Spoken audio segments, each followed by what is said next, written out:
thing, that one thing. About that thing Yes. we can't talk about. Secret. That thing in that place that one time. But I'm expecting he's going to be here. You're expecting? Congratulations, Ryan. Is it a boy? Does that work? I'm expecting John. Can you hear me now? Oh, we I hear hear you now, Wade. You're, Okay. you're hot. Do you got your I was gonna waivers say, on? did you know that Fitbits use Russian GPS? You mean GLONASS or whatever it's Hello. called? Yeah.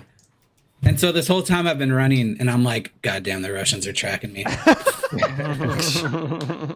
like, knew it. this guy sucks at running. Do not recruit him for the military. Worst runner ever, dude. This guy. These guys. Oh, I got So John is supposedly coming, according to the people and places that he goes. He gave us 3 stories to talk about that he wants to talk about.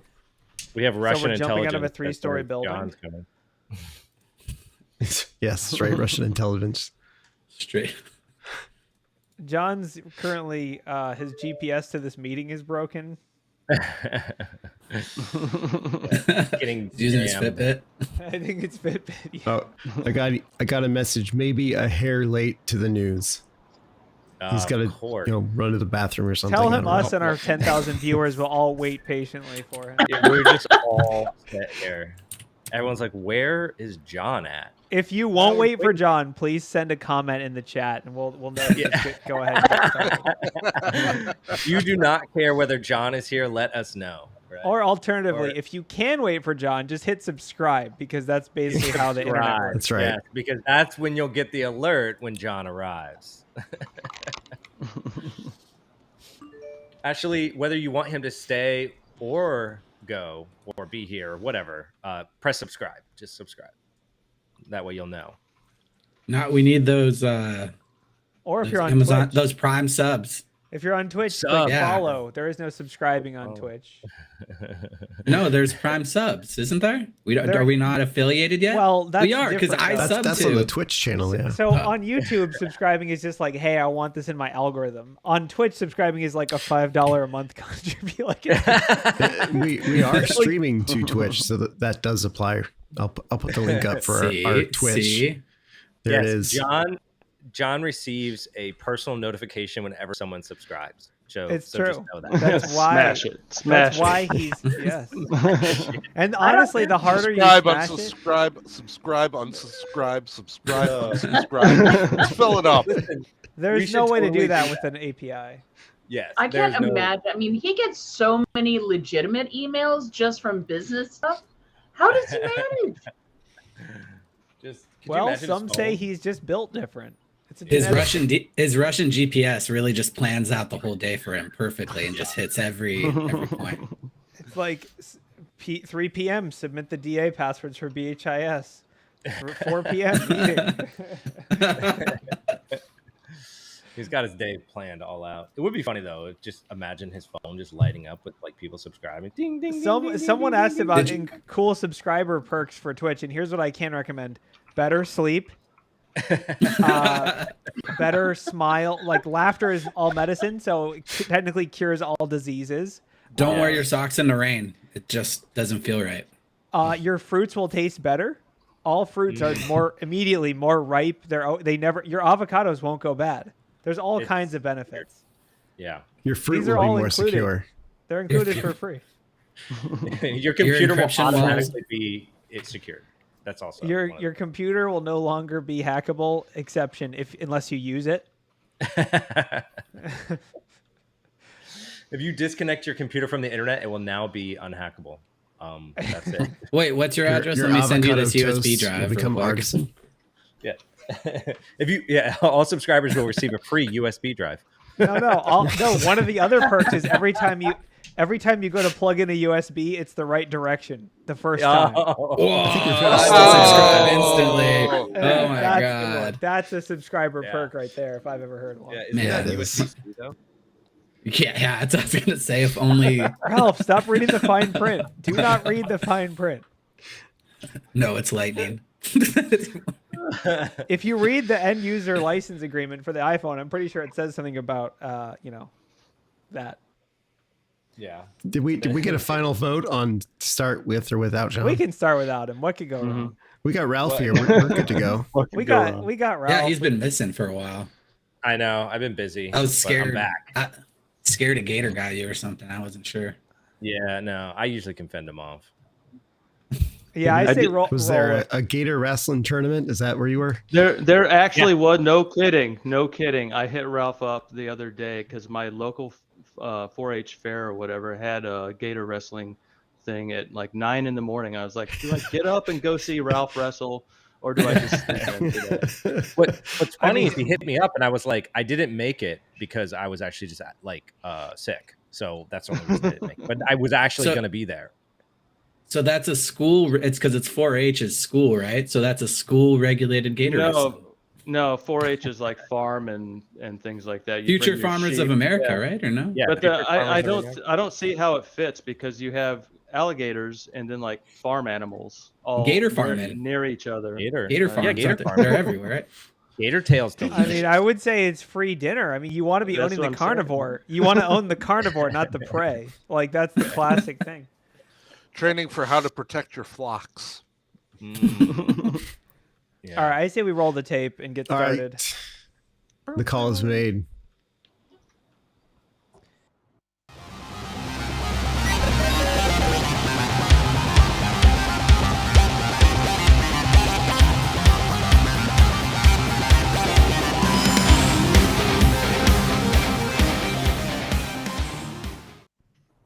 Welcome to Black Hills Information Security, talking about the news. I'm your host today, Ralph May. I am back from a sabbatical and gator wrestling, and I have a all-star studded cast of people that I just met today, actually. No, I'm just kidding.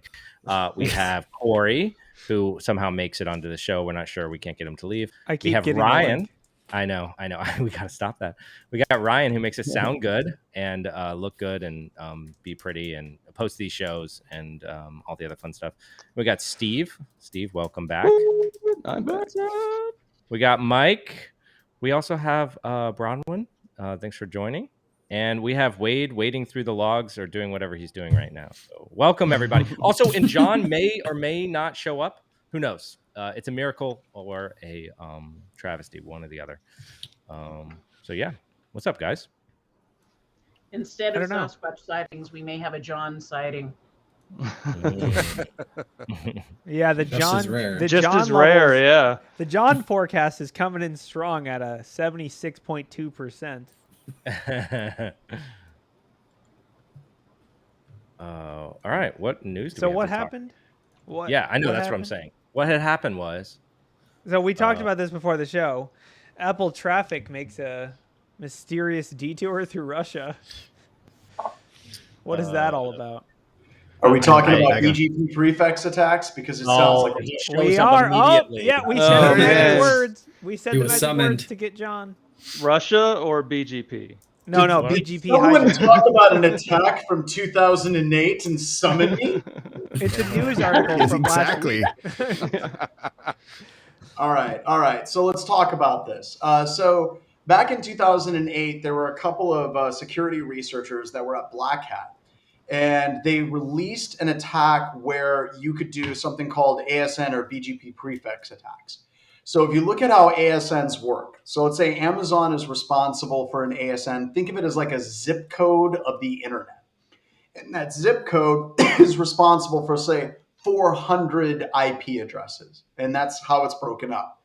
What you can do is you can broadcast a new ASN that is more specific and has overlap with the larger ASN's list of IP addresses. So if Apple or Amazon or Microsoft or any of these different organizations, they say that they've got 100 IP addresses and you broadcast just one, the more specific route wins for that specific set of IP addresses or that IP address. So you can literally, and by the way, this attack works. Like it works really well. And it's just the way that ASN BGP prefixing works. So what they did whenever they set it all up was, if you have two competing zones, the idea is that the person that has the more specific ASN is probably less likely to have made a mistake, so that one wins. So they were able to demonstrate that this attack actually could reroute traffic, and they actually rerouted some of the traffic for Black Hat through their systems in New York City whenever they did this. So we've seen this happen a number of times. In the article, it talks about how last year Russia did this, and I know that China was rerouting a bunch of traffic from Wyoming for some reason through China for a short period of time. But no, this actually happens. I see that wade through logs. I feel like welcome to Campfire Stories from John Strand. And then guess what? The scariest part, BGP never changed. So no, so that's how this attack works, and it's scary for a number of reasons. One, like you said, BGP never changed, right? There's just a series of organizations that'll watch BGP and watch as the ASNs get broadcast, and they'll look for changes to the routing of the internet and look for these types of attacks. But clearly with this particular one, they didn't detect it right away. And I also know that nation states like the United States was actually using this attack for a while before 2008. So this was an attack that was actually utilized by the United States government in some situations. I've heard before it was actually released publicly. But no, you see Russia has done it. I know China has done it. It is a really interesting attack. So look it up. It's awesome.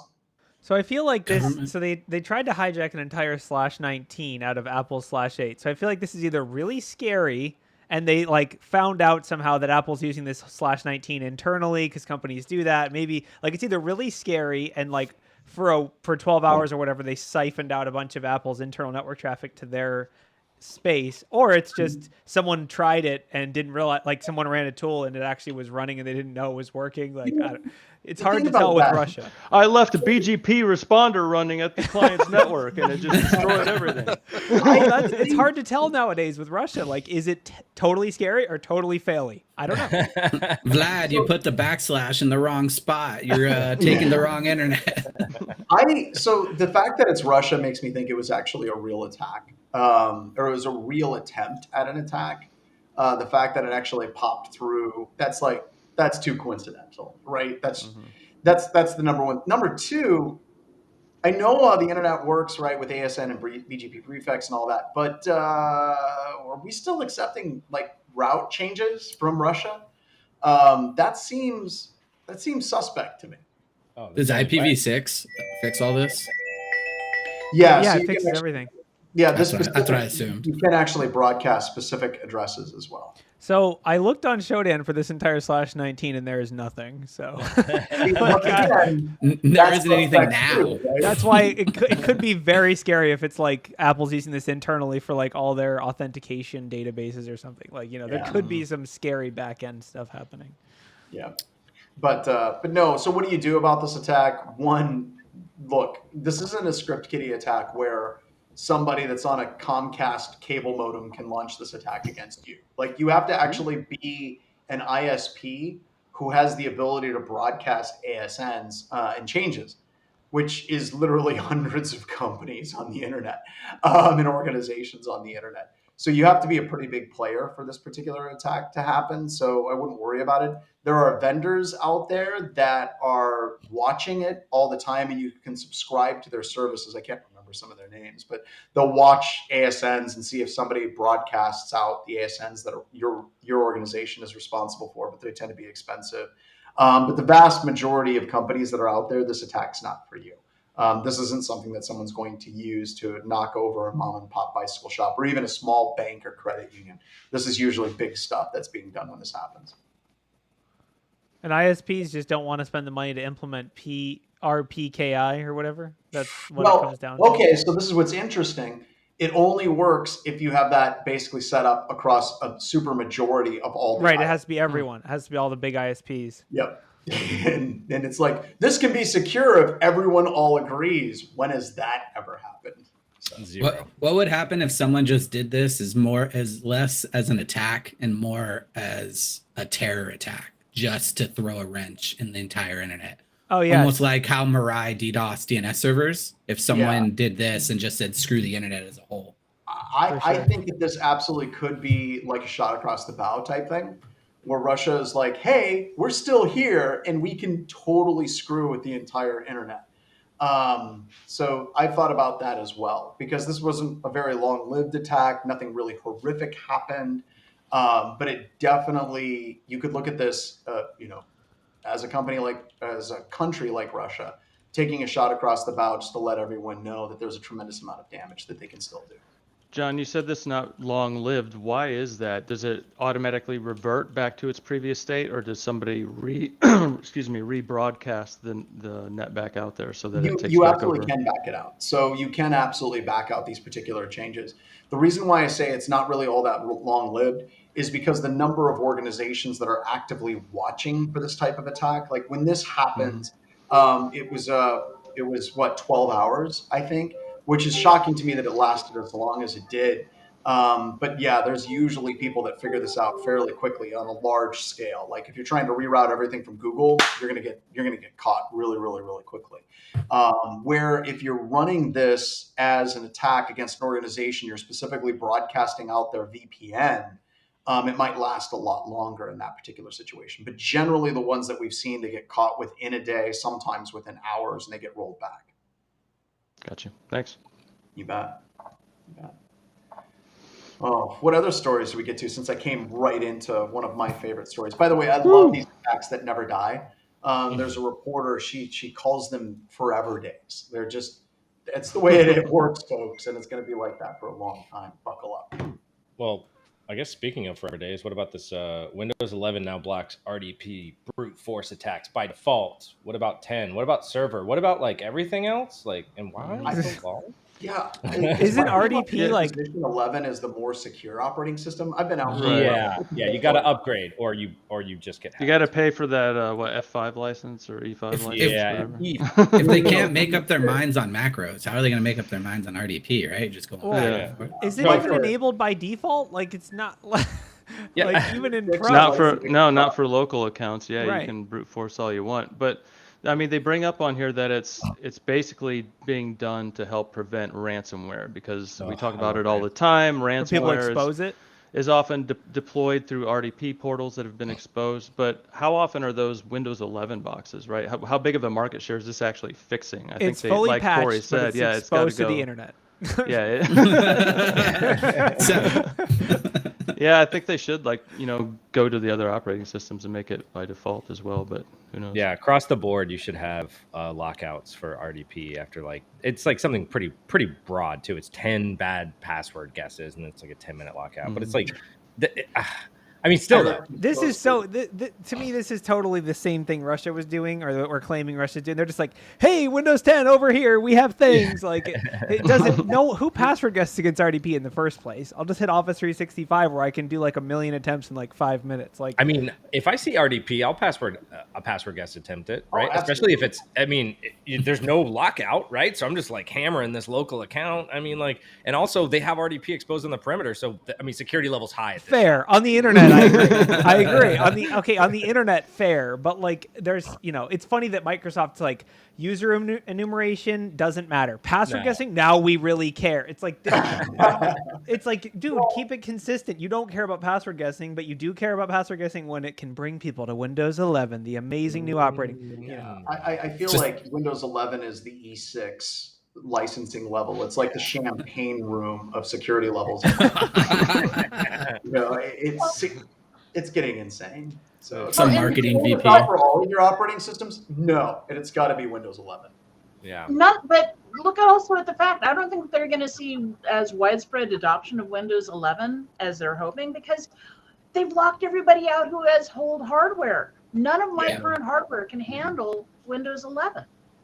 It's weird. I don't know how much, and it's not even that old, Bronwyn. Like it's not even that old. So who knows? I know. And they keep forcing you more and more to use. I've got my gaming box that I custom built when I went into cybersecurity so I can run lots of VMs. I've got plenty of system resources. I've got plenty of cores, but for some strange reason, it just isn't quite what Windows 11 wants. So I think all they of that spent RDP stuff. I think they spent too much time talking to Apple. Apple's like, the computer's fine. No more updates for the operating system. By the way, Bronwyn, it's fantastic to see you in real time.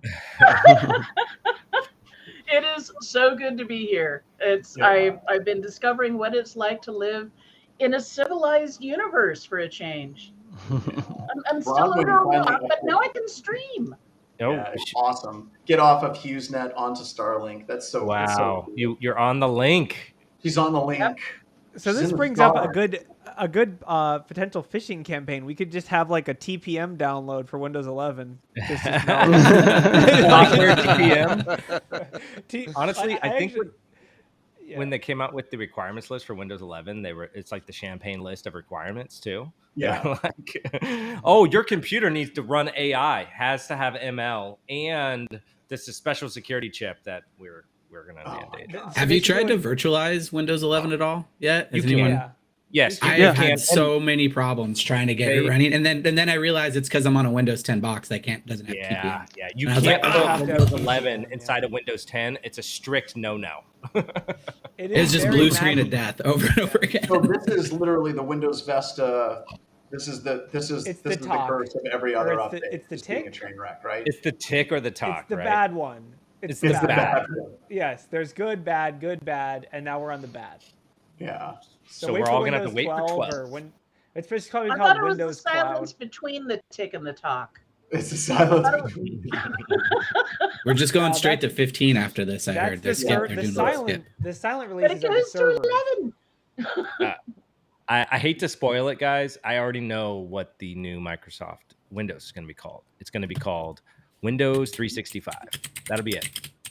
That's it. Oh God. Wait, no more numbers. They're going to get rid of numbers. It's just always going to suck. Well, they have to start at like 180 first. By the way, you guys are all getting lit up.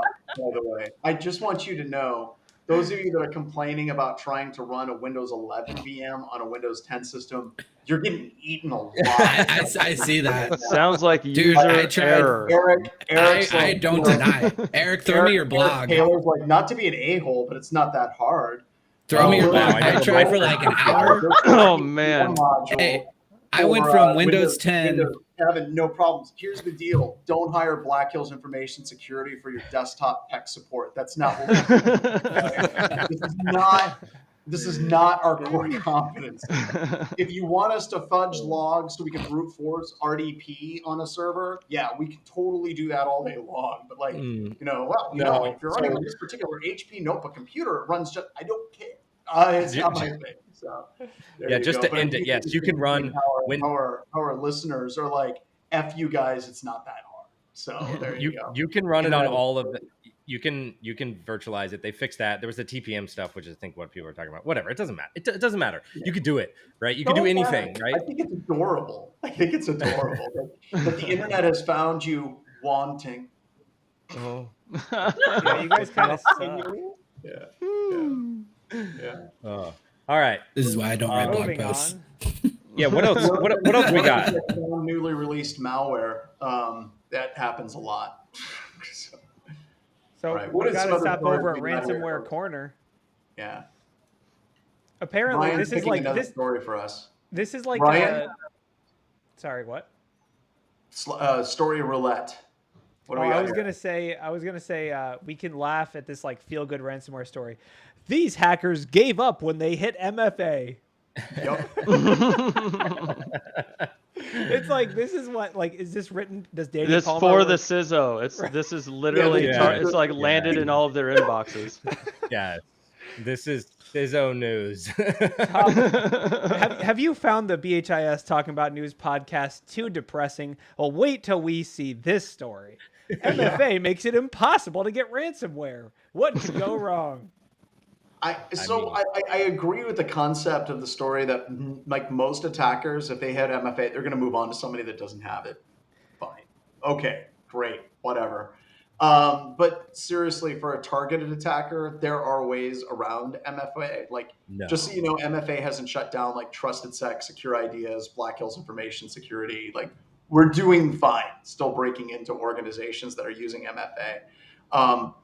And it would be nice if more people used MFA, but this gets into one of my problems with threat intelligence, where you have some researchers that see attackers like bypass or just skipped over when they saw MFA, And the problem I have with this story is you talk about the CSO. What they're literally going to do now is like, no, we don't need to patch. We don't need to upgrade to Windows 11. Mm-hmm. Stand back, ladies and gentlemen. We have MFA. And I read an article. Here, hold my beer. What's that? Here, hold my beer. Exactly.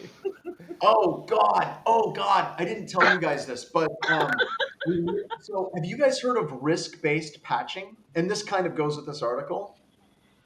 No. Yeah. So there was an article, I got to find it. I should send it in, but it goes with this. So risk-based patching is basically where you only fix the vulnerabilities in your environment that have a high probability of an attacker attacking.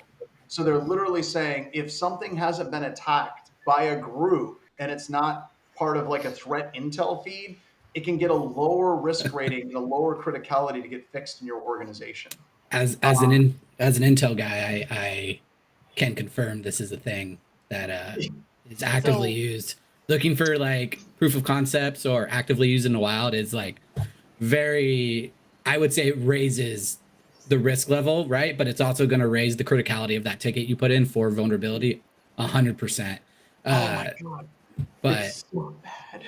So it's bad, yeah. But do you think that a does it make logical sense, or do you not believe so? Nope, makes no logical sense whatsoever.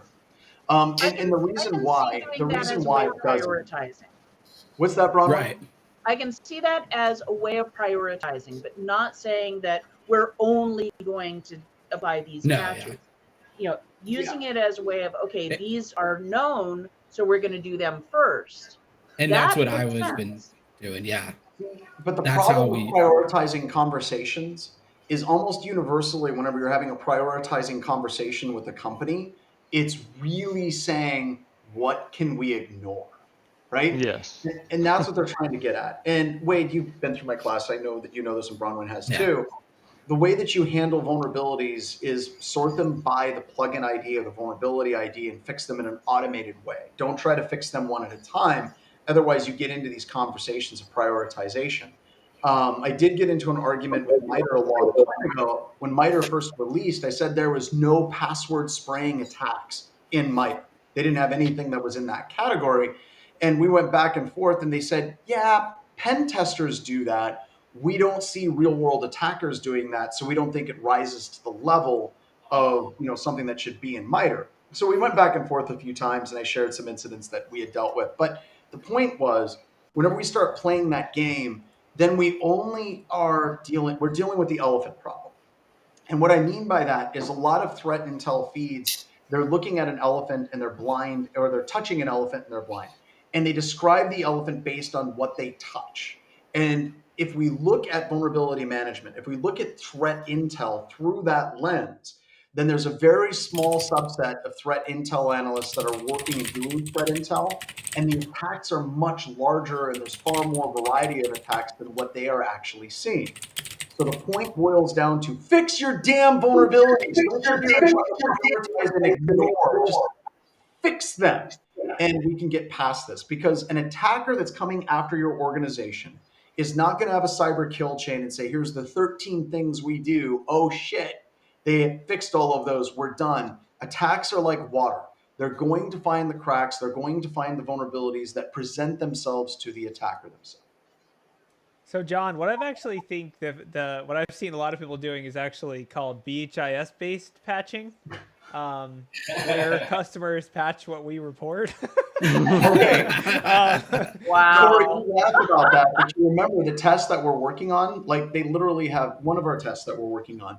They have hundreds of vulnerabilities, and they only want to patch the ones that we can successfully exploit. That is not the way to live your life.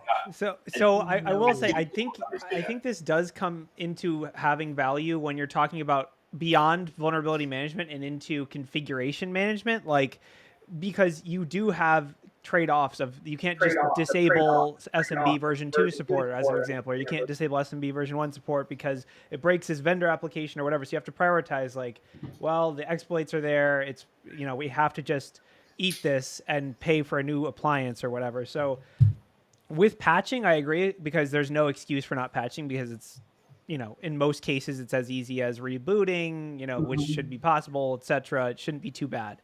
But in the cases of like configuration based things, like ADCS is the forever day that we're living in right now. It's like if you turn certain parts of it off, it breaks things. If you disable certain pieces, certificates break. It just causes issues. So people don't prioritize it until we say, hey, we just got DA. And the customer's like, what? We haven't gotten DA in 2 years in our last pen test. What's going on? And we're like, here you go. Okay. So I've got a counter argument for that, and I'd love it to be an open conversation. Whenever you're looking at the exploitability of a vulnerability, right? And people are like, we're prioritizing these vulnerabilities.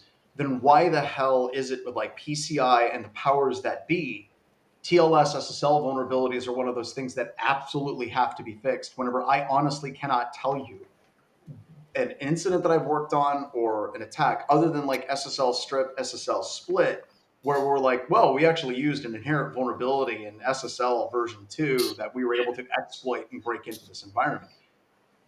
I mean, you're right.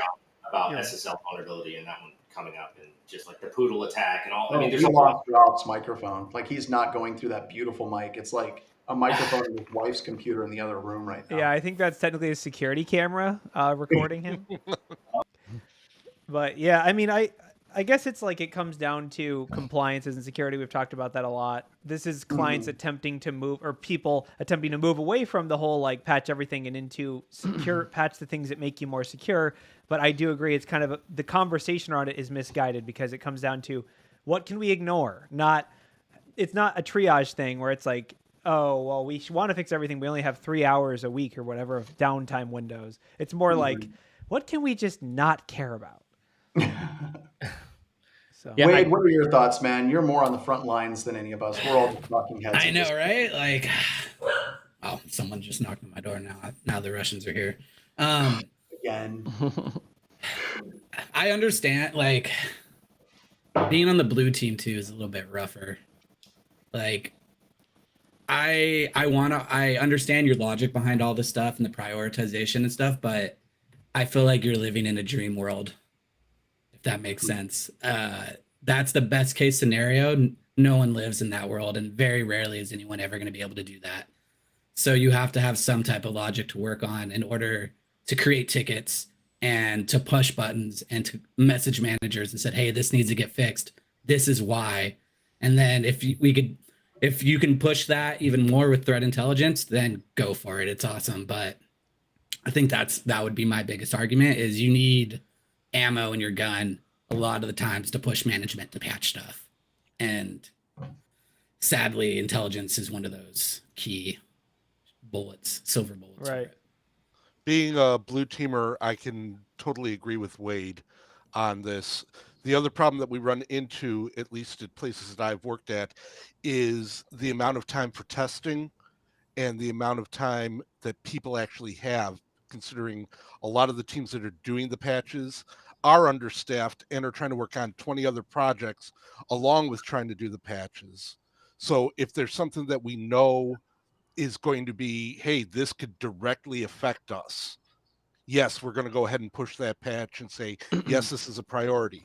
On the flip side of it, it gives us that ammo on something that has been open forever, say insecure LDAP or something along those lines. It gives us that ammo to say, listen, we can get easily pwned by this vulnerability. And we've talked to you guys about this 5 times already the last 5 years, and you still haven't fixed it. Why the heck not? Well, it lets you tell a story. And where I'm coming from in my fantasy land, whenever we're looking at companies, right? Whenever we're looking at our companies that we are doing work with, there are the companies that are asking these types of threat intel type questions, and their networks are usually a train wreck because they're constantly trying to prioritize. They're constantly trying to figure out what they can ignore. They're constantly looking at the minimum. When we get to companies that are actually doing what I talk about in my fantasy land, of basically setting up and how do you automate taking care of vulnerabilities across multiple different systems and trying to address the lows, informationals, and mediums and those types of automatic ways, their organizations are far more secure. So what we're seeing here, I honestly, and what you guys are saying, it isn't even a technical component of it.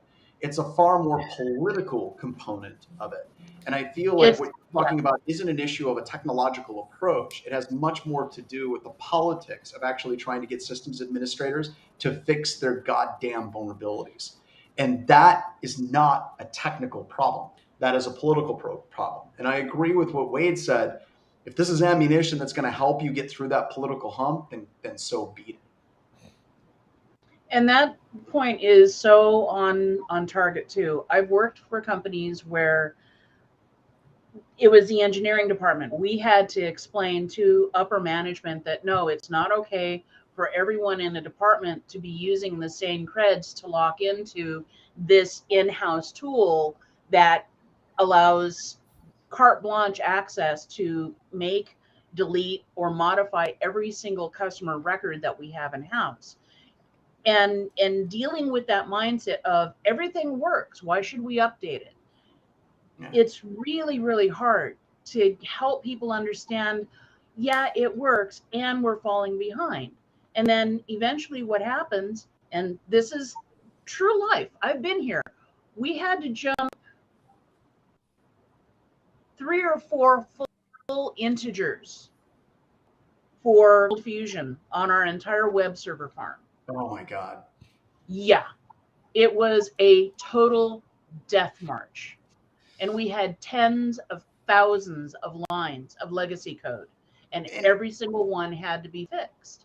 And that's one of those things where I agree, Bronwyn, right? Like making that jump is huge in any organization, right? But if you can get into that type of rigor and get into that process, the best time to have done it was 5 years ago. The second best time is today for that type of rigor. And I do see organizations like that all the time, that they get so far behind that trying to get caught up is next to impossible.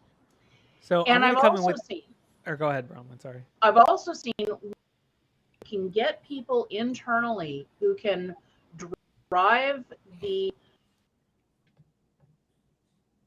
Oh no, we just talked about Elon. No. The satellite moved. It's not in range. The news she'll be back in like 2 minutes. Elon, she'll go faster. Yeah, Elon found out he had a couple more children, and it's cutting into the budget. She's back. So. Sorry about that. If you can get someone internal, like a CEO, CIO, CTO, whatever, who can help push forward the agenda of getting the automation, it takes a lot of upfront effort. It takes a lot of upfront retrofitting. But once you can get it going, I mean, we got to a point at this one company in particular where we were able to push upgrades to production multiple times in a day without hiccups. But it took a lot of effort, and it took a lot of internal political, what's the word? Not rallying. Not just capital, but I'm spacing on it. Lobbying. It took a lot of internal lobbying to get that type of program pushed through. And then it's only after the fact that it's like, well, why weren't we doing this the entire time? And watch the entire engineering department want to go beat their heads against a wall. Changing the culture of the company. It requires a lot of culture changing in order to get something like that pushed through. So here's my hot take. The public, or the like publicly exploitable true, or exploits available true, or exploited in the wild true, those are all just, this product may cause cancer according to the state of California. Like it's just like, okay, so we filtered our Nessus findings. There's 100 criticals, 92 say they're exploitable in the wild. Okay, so take those 8, throw them away. Okay, now there's 92. We still have to prioritize. What do we care about now? Like, I think it's like alert fatigue, where it's like, someone go out and exploit every vulnerability, then it's exploited in the wild and they have to fix everything. Like, also, like, where is this data coming from? Like, who is deciding whether it's exploited in the wild? If, like, in the example of Tenable, what is their threat intel? Like, where are they getting this data? Are they? So I'll take this part over. Do you know? Yeah, do you know? Yeah. So right. So this goes a whole along the lines with telling a story, right? So if you can tell a story on why we should patch it, and it's a good story, it's gonna work, right? It's got to be a good story, though, not a. It's got to be a good. Well, you got to be able to spin that web, right? So the big thing is, if you have a competitor that got breached, and look at this vulnerability is what caused it, and I then tell you that, You think our C-suite is going to want that vulnerability in our network? No, they're going to say patch it all, patch it as soon as we can. So that's part of telling the story. So you're actively reading news articles, right? Anything you can get your hands on. Then there is threat intel vendors that provide that list of anything that's in a GitHub repo or that's been seen in a report that's been exploited. And then has that been exploited by a threat? Then we're going to the next level. Has it been exploited by a threat actor that you're potentially following that actively targets people in your sector, right? So then next thing you know, it's like some ransomware gang and they just target everyone, so everyone patches it. So I've got this in my pen testing class that I just released. It's literally a slide, and I could probably find it. But if you're doing a pen test, and if at any point ever, anybody from the customer side says, yes, but is this actively being exploited by APT, pick number here? Always say yes. Time. And, just roll with it. It doesn't matter who they are. Is this being attacked by Shadow Panda 52? Yes, absolutely. If we know, they know. If we know, we're a small boutique pen testing company. They're a goddamn nation state. Trust me. Yeah. Trust me. The main one I think about, though, is more of like Conti and stuff like that, right? The people who are just straight up running a playbook and that we know exactly their steps are doing, I feel like that type of threat intelligence at least goes a little bit further up in my count. But even then, we don't get those playbooks very too often. My point is, it is ultimately not a valuable technical resource. Exploitable in the wild or exploited in the wild is like, it's a story that someone may have just made up. Yeah. So this just goes back to like John was saying, it's not a technical thing, it's a political thing. So, okay, yeah. John, can we hire someone that just writes fake write-ups of companies getting hacked with every vulnerability? We need that. We need a tester to be like, dude, I just exploited this place using this technique. Can we write a blog? And we could be like, before unknown attack group, we'll give them a name. Pity Sad Tiger. We saw them using this technique. And what we won't tell everybody is it's actually BHIS. And like all of our APT write-ups, it's every time it's us. We were the ones that did it. That's the big M. Night Shyamalan twist at the end. Dun, dun. You have some guy on the dark web researching and talking to all these ransomware actors and really... They're like, is this you? No, Who is this group? God damn, they break into a lot of stuff. They got really advanced tactics. They seem to know our company way better than we should. It's like they have an insider threat. They're just giving them the scope. A lot of attack is coming from inside the house. So did you guys see this article about Google and Amazon? This is privacy police here, letting police see your videos, right? So, we talked about this last week, and we went on a whole tirade. Oh, sorry, I'll stop then. Let's hear John's hot take on it, though. I wasn't here. So, okay, John, there is like an AWS submit instance form where if you check if it's an emergency, you just get access to 24/7 Ring video surveillance capabilities, including real time. Do you want this? Submit. All you have to do is check a box that says you're lost. Just watching John. Pack it up. Like, let's kill the show. We're done. All right. So, oh God. So it's law enforcement only portal. That of course cool. only. It's restricted. That includes mall cops. That includes private. No, I'm just kidding. Hey, don't worry, Corey. They have a firewall. What's that, Steve? They have a firewall. No, it's okay. It's US hosted. It's GovCloud. It's fine. It's an encryption wall. It's FedRAMP. It's all good. I'm gonna go through this like all the ideas. Like, number one, this is just a bad idea. Like, if you're a famous person, like you're an actor and actress, why do you have any cameras on anything in your house anywhere at all? Oh, man. One of the things I'm gonna throw out there because this is gonna be abused. Whenever I was working on a program called ICMAP, Intelligence Community Multi-Acquisition Program for the IC community under NRO. It was basically where you could share information between like the NSA, the FBI, the CIA, to kind of deal with the shortcomings that happened because of September 11th or before September 11th. And we put in all of these controls around the FISA courts, where if you want to gather intelligence on a U.S. citizen, you've got to go through a FISA request to get it. And there were all of these different things that we had to have in the system. And when Edward Snowden released a bunch of information relating to like systems like this and other systems, all that crap was replaced with a drop-down box, and like there was an option for other, and it would immediately get access to this data out in the tunnel in Hawaii. And this is what I think of whenever I see these things, right? Where you have this level of control where they can get all of this and it's easily accessible, and all you need to do is go to a forum and just say, hey, you're with law enforcement.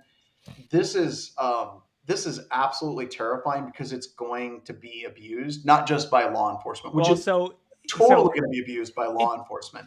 It's been abused. Going to find ways in as well. The journalist that wrote it, they had their data requested 3 times in the last 30 days. like it's already in, like they're not even. It's not like there was shootings outside of their house. Like, yeah.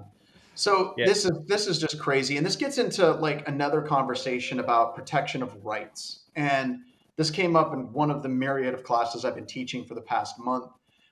They were, there's always this fight for putting backdoors in crypto, right? And you have people that are like, well, we got to put backdoors in crypto because, we don't want pedophiles and all these bad people and terrorists to be able to use crypto. And if you push back, you have people that say, well, you don't want pedophiles to be able to get away from the law because of crypto or something like this. Yeah, I do, actually. I use an analogy of air. I breathe air. Everybody breathes air. Pedophiles and terrorists breathe air. Do not use an argument that's like, we should get rid of air because bad people use it. Security and privacy is absolutely something that should be available to absolutely everyone, whether or not they're good people or they're bad people. And just to say that only good people will have access to this ability to completely bypass all of your privacy and all your rights is horseshit. And we've got to start trying to shut this stuff down some more. And I don't know how we deal with it, because you're always dealing with those arguments. They're like, but if law enforcement doesn't have this, then bad people will be able to, it's going to take us longer to catch bad people. The other angle I want to put about this, and this goes outside of like the law enforcement piece, right? But just the fact that we're giving control to large, tech companies. So we've given that to them, and they get to make that decision for us, right? Yeah. And that's another piece, right? It's like it's a piece of this bigger story. We've given them that access, and they can decide to make it a switch or like a form that people fill out for law enforcement only or whoever, right? So that's the feature they get to add to this whole thing. And when we purchase their products, we're agreeing to that feature. So I think that's, our kind of somewhat of our defense, right? Is to stop buying the crap that they make that does this, right? Yeah. If you don't own the data, how do will we be monetized. Yeah. Go ahead, Corey. Sorry. You're good. I just like, if it's not your data on your thing, it's law enforcement accessible is basically where we're at now. Yeah. But I don't know how we walk this back. Like, there's no way that this gets better, and it's getting worse over time. Boy, this is becoming really cheery. So there are companies. It's notable. It's notable if you are like, specifically if you're in the scenario of looking for a security camera. A lot of the other competitors to Google and Amazon have said, we will never do this. Apple, Arlo, Wise, and Anchor. So at the very least, they're pretending like they won't do it. And then, with the only company I believe actually wouldn't do it would be Apple, because they've proven time and time again. We've had stories. Yeah. Right. Well, the other thing, and this kind of leads into another article, not to wade into political waters, but the iMessage encryption is like, we have an article here, was part of the reason why the Secret Service is like, oh, we don't have any texts. Oh, they're all gone, because they were iMessage encrypted, which is end-to-end encrypted. And so they're harder to monitor. They're like the carriers can't monitor them like they can for SMS. Like, this is an example, like, is iMessage causing tyranny? Like, like, is that how we, but then it says in the title, we may prevent employees from using iMessage. So it's like, we're just going to force them to use outdated, insecure protocols in the future. Like, oh my God. I felt that law enforcement and Apple have gone full circle now. Like, they have gone full circle. It's like, wait, they're like, so we're friends now? Oh, yeah. Hurry, everything through iMessage, everything. They're like, wait, they were all iMessages? Oh my God. This is amazing. Like, yeah. So I don't know. I mean, there isn't some like Israeli tech firm that can just, Yeah. Yeah, they're called. We could get those back. What's the forensic Celebrite? No. It's not. It's going to be Pegasus or whatever it's called. That's originally what I was thinking. Yeah. That would be such a good commercial for them. This would have never have happened if they used Pegasus. Record scratch. You're probably wondering how I got here. Pegasus for all of your unintentional backup needs. Unintended backup has occurred. Yeah. It is interesting though. Apple, the like encryption that they put into the messaging, right? They have designed it specifically so that they don't have the key, primarily so that they don't have to get in a situation where law enforcement comes to them or whoever and says, give us access to this, right? They don't even want to have it. They're like, well, yeah, they don't want to have that conversation. Yeah, they don't even want to have the conversation. They should be like, listen, I don't know how to get into it. We built it so we couldn't get into it, right? So in recent news, the Secret Service is transferring to nothing but Android phones. Yes. No, BlackBerry. They're going all the way back to BlackBerry, yes. Nokia bricks. Is this on 2G? Yes, only. Actually, all the towers have been decommissioned, but we had to put some up just for these phones. Yeah, I mean... No, we're just going to host our own email servers. It's cool. Yeah. We'll keep them at the White House. Yeah. I mean, that's the funny thing, right? Because it's like you have to, like John said, how do we walk? We have to walk this line between self-host everything and cloud host everything. Yeah. And that's, if you self-host, sometimes it gets outdated. You don't patch it. Like we've talked so many times about QNAP or Synology NAS that are on the internet that aren't being updated and they're being exploited and turned into bots.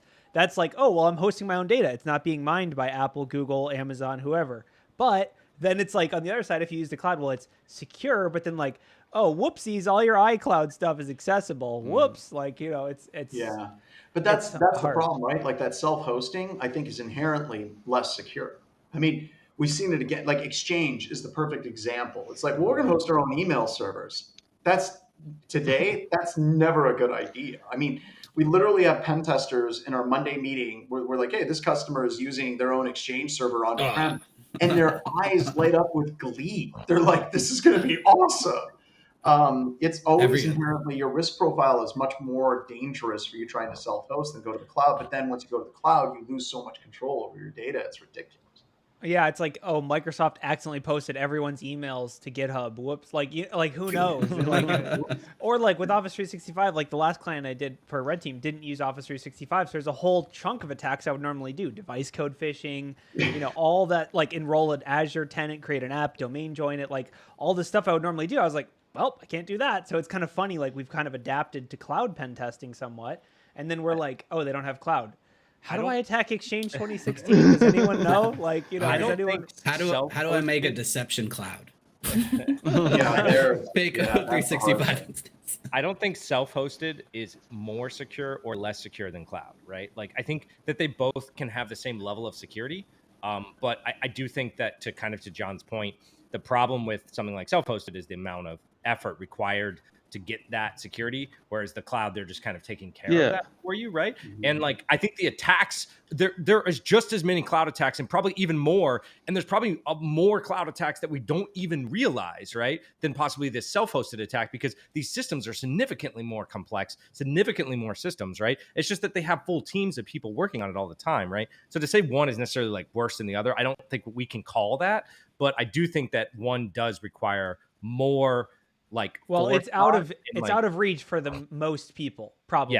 The truth, the sad, or whatever. The reality is, most people, if they're self-hosting, it's going to be an off-the-shelf commercial product, and it's not going to get touched after initial setup. So it has to auto-update. It has to configure itself securely by default. It can't be like, oh, whoops, we just have the backdoor password here. Like, and that's all that stuff is like all these extra steps is why I think John's saying that, because it's like, we know people won't do that. We know that people won't change their router default password, so they have to be secure. Like, our biggest attack is that of misconfiguration. Okay. That is our most valuable attack. And misconfiguration is high with self-hosted or self-managed devices, right? Right. Yeah. Where misconfiguration is low for cloud systems, right? Because everyone's getting the same thing. And if it was really exploitable, everyone's getting exploited at the same time. And that's when it's bad, because that's like when, exactly. Have you guys ever heard of security really championing for like their internal IT team? Because like that's basic security, right? Is what them setting up. And I feel like sadly they're always the most poor crushed souls ever. So I'm always trying to become best friends with the internal IT guys. Like whatever they need, I try to give them. Oh no, absolutely. But I think that a lot of it has to do with the attitude of security people too, right? Yeah. You know, even security people that don't know anything, don't know much, right? Like I used the SSL TLS vulnerabilities when I was working blue teams years and years and years ago. Sit down with the systems administrator and say this needs to be fixed. You know, a lot of times they're like, you don't know anything. I remember there was one organization I was working with where they used Telnet for absolutely everything. Like it was in their code to use Telnet to manage clustered systems because they were working with systems that were developed in the early 2000s and the 90s. And we're like, you can't do this. This is bad. And it was like, it's going to take millions of dollars to fix. To get rid of that, or doing source code reviews and talking to developers, the same type of problem that you run into. It's like in this code that I just got static code analysis on, you guys use get s 150,000 times. That's really bad, and it's like to go through and fix that is going to cost millions of dollars. So no, I think that is the nature of like the relationship between security and systems administrators. So the more that you can get to know them, the better off you're going to be, because then you can get them to do stuff that they wouldn't normally do. Yeah. You, right? It's all manipulation. Sign into this for me with DA real quick.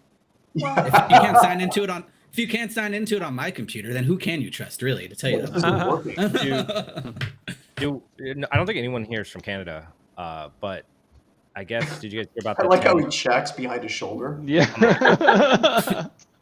So no one's here from Canada, right? Canadian. Yeah. I guess Tim Hortons. You mean our hat? Right? Yeah, exactly. Timmy Hortons, huh? Timmy Hortons. Yes.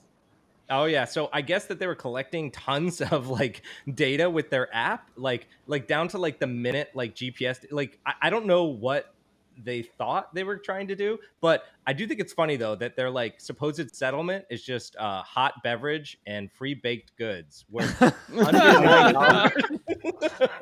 Here's your free credit check. They know what they're doing. They know that area. I mean, I think. Hold on. I'm trying to see if their write-up has the word "sorry" in it. No. That would be perfect, though. That would be perfect. There's a Canadian law that they had to pass that says that saying sorry is not an admission of guilt. They came up with the free coffee and free donut just because of all the police officers that are going to them. Let's admit it. So okay, you realize what this is going to be in the future. It's going to say we'd like to collect your location data. Would you agree to this for one donut? Like, yes, I would say yes. Uninstall the app. Yes, for 2 donuts, we're going to track you wherever you go. For 3 donuts, only in the for 1 donut, only in the store. White Cyberduck is. I'm surprised the government of Canada doesn't consider this an act of war. What the whole live stream? Yeah.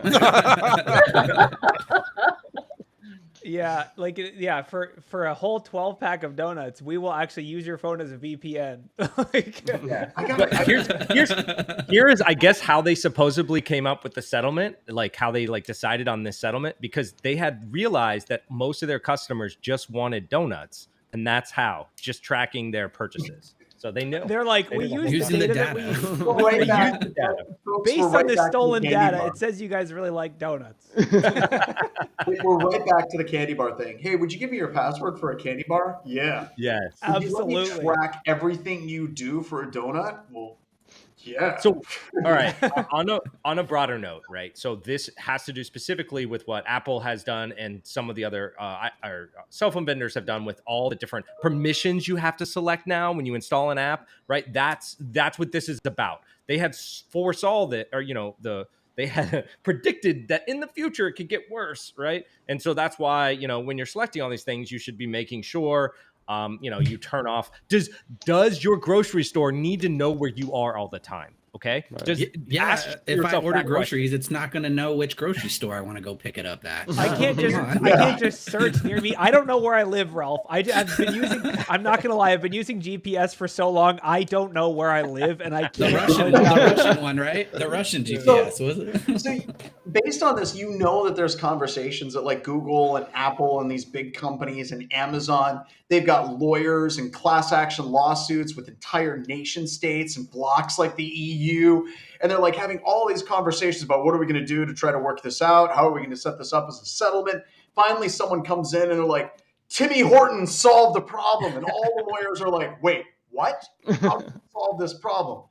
A hot beverage and a donut. And they're like, that's it. That's all we had to do to fix this. And like, yep. It's like, Hey, done. So, but hey, Chick-fil-A, they just had this thing where they were saying you can volunteer to work for us and we'll pay you in sandwiches. oh my God, I'd so do that. You didn't see that? Yes. No, I missed that. So Sign okay, me Yeah. I got to go do my shift at Chick-fil-A real quick. Yeah, I'll be right back. I gotta get I think it was So, like okay. 5 sandwiches for an hour, but that was as a volunteer. okay. Yeah. That's good because I think they start at around like almost $20 an hour now. Oh How God. long- that's a lot of sandwiches in an hour, Wade. That's a Five lot. sandwiches. That's like 5 sandwiches. I don't know. Chick-fil-A, I mean, the price is going, everything's going up, right? So I mean, Everything's- For me, And you get it's like Sundays I hate off. Chick-fil-A's like politics and things like that against certain marginalized groups, but I still eat there because they're delicious. I feel guilty every time. Now I'm gonna It's have to God work for chicken. it. It's the Also, best if, to eat it on Sundays. if you do pass out, you get healthcare in the form of lemonade as you rest. So there's that. I'm okay with all of this. Like, I broke my leg. Here's a lemonade. Oh, okay. Can I get some waffle fries? I mean, if you give me a lemonade, I mean, most people just laugh at me. Slow down, Sparky. John, you missed the step where they broke your leg so that you would take the lemonade. Well, I guess we should have seen this coming with We've now social hit the engineering. limit. The Tim Hortons thing, like it's all Wild Wild West from here on out. So, We've jumped the hot coffee, so to speak. we jumped hot. We We jumped the moon, eh? Someone check what Starbucks is doing because I got that app on my phone right now. I need to figure some stuff out. Someone check. This You're the sucks. I intel haven't dude, eaten you anything check. today, and I'm just starving. And I'm so far away from a Chick-fil-A right now. Well, they know. They've been tracking your location. No. Isn't it? They're actually going to send you an offer to franchise a new Chick-fil-A near you. Oh, I'd take it. Then you get a bunch of volunteers. You pay them in chicken sandwiches. That's how you start your John Strand Chick-fil-A What do you empire. get the man who has everything? Chick-fil-A. He's got a Chick-fil-A in his house. He's got a Chick-fil-A in his living room. It's bizarre. All right, we need to wrap this up. I had Chick-fil-A today. Well, that was a happy note. That wasn't like a sad, depressing surveillance state. That's happy. Chick-fil-A. Yeah. Just don't download the app. I heard it. We can't talk about the Neopets breach. Flag. That'll get my franchise shut down, I think. So. Yeah, whatever Right. whatever you do, don't download the Chick-fil-A app. That would mine your data too. I'm just kidding. I can't prove that, but we'll know. Every app, mind you. that's Uninstall hearsay. that real We're just quick. joking.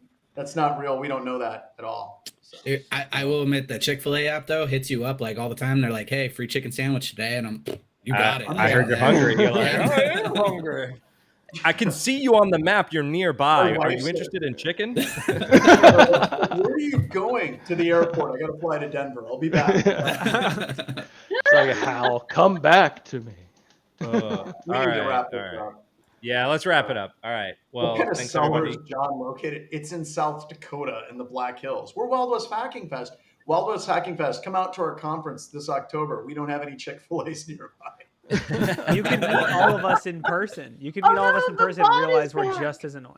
The bot. Oh my God, we got the love chat bot. Love chat. But this one isn't AI. This one isn't AI. Oh, we gotta go. Ralph, We take us gotta go out. now. Oh Ralph. God! And All right. Well, it was Later, fun, everybody. everybody. We'll see you next time. Bye. Broken finger incoming.